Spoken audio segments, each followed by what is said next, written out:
अस्सलाम वालेकुम जमशेद भाई क्या हाल है? मेरी कहता हूँ ठीक होंगे।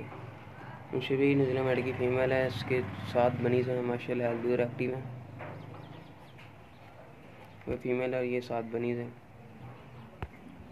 और ये माशाल्लाह जमशेद भाई दूसरी फ़ीमेल है न्यूज़ीलैंड की। ये 5 बनीज़ है और ये फ़ीमेल है, ये भी माशाल्लाह हेल्दी और एक्टिव है।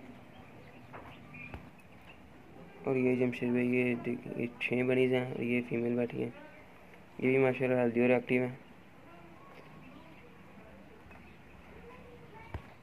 और ये माशाल्लाह ये फीमेल है, ये इसके साथ माशाल्लाह 8 बनीज़ हैं माशाल्लाह, ये भी सारे हेल्दी और एक्टिव हैं।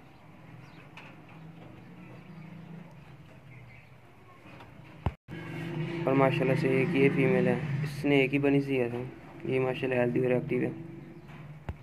और ये जमशेद भाई एक और फीमेल है, ये माशाल्लाह प्रेग्नेंट है, 1-2 दिन में ये बच्चे दे देगी, नेस्टिंग कर ली है इसने। और ये माशाल्लाह जमशेद भाई की 13 बनीज़ पहले के हैं, ये माशाल्लाह सारे हेल्दी और एक्टिव हैं।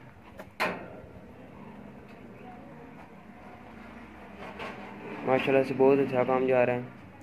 अल्लाह पाक आपके और हमारे कारोबार में बरकत है।